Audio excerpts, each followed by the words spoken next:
Again, the second and probably most obvious aspect of administration is that effective administration helps us to support students.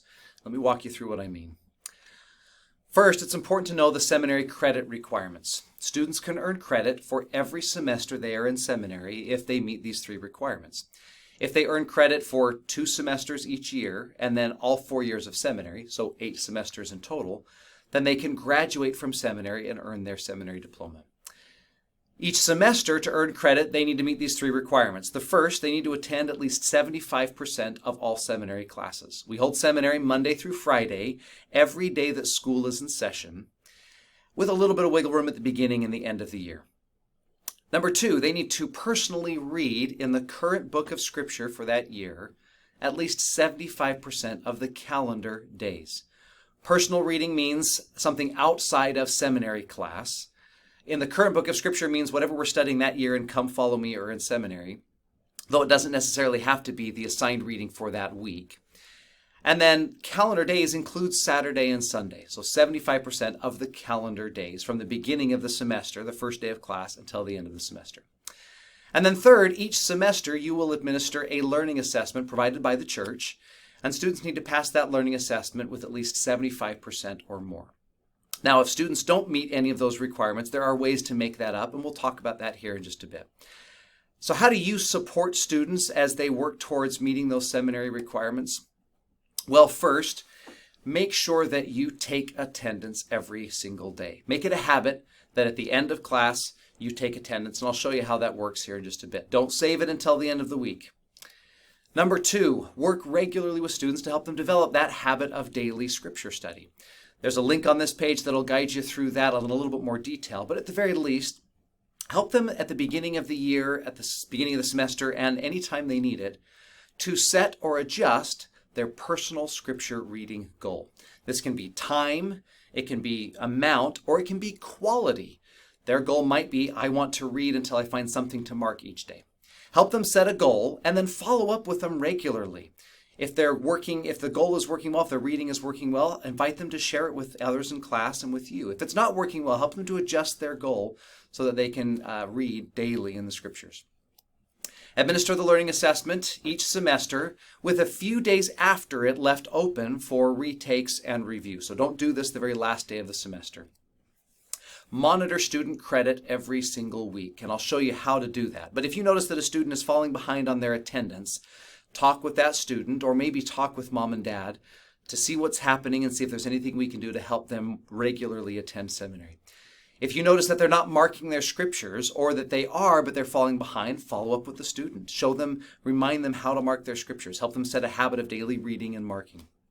If a student doesn't pass the learning assessment, work with them so that they can retake that assessment in a meaningful way and earn at least that 75% or more.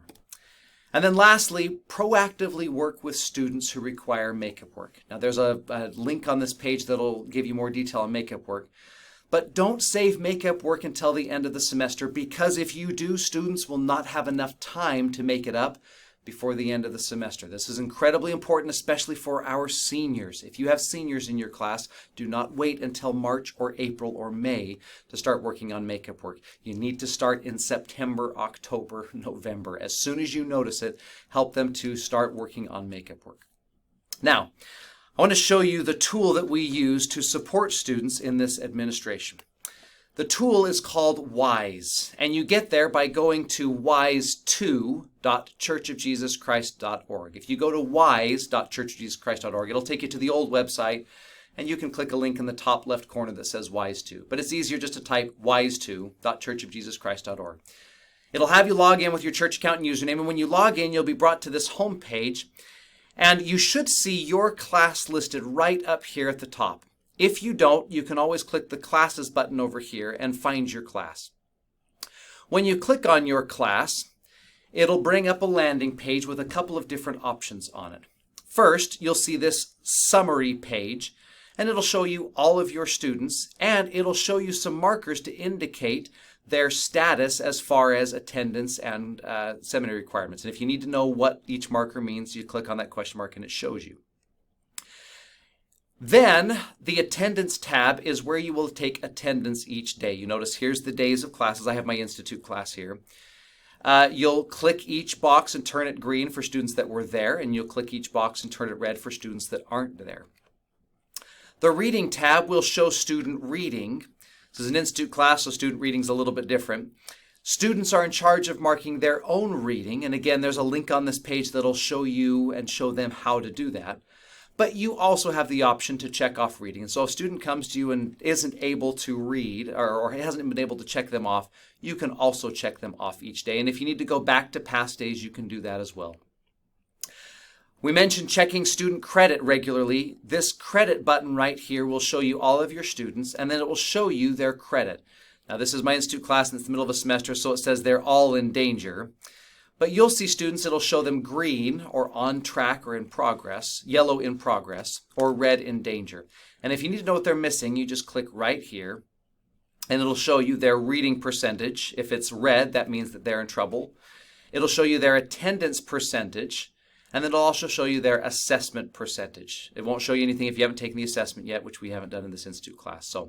But that's how you check their reading. You just click those buttons.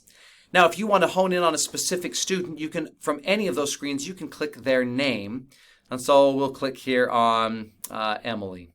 If we click on Emily, it'll show me her attendance. It'll show me her reading. And then it'll also show me her credit. And so you can look specifically at students. That's pretty much all of what you will need to use WISE for. You can also click on the Students tab, and it'll give you a list of all of the students, and you can click on them from here. But mostly, you'll be working in classes, and you'll click on either at the home page, click on your class, or click Classes. Click on you as the teacher. You might be the only one that shows up, and click on the class. And then it'll bring up again that summary page with attendance, reading, and credit. All of these other buttons either won't show up on yours or you won't need them. If you have any questions with this, with WISE, or with any of the credit requirements, please make sure you reach out to me or to Brother Long, and we will help you. Check the resources on this page, and then click Next if you're ready for the final administrative training.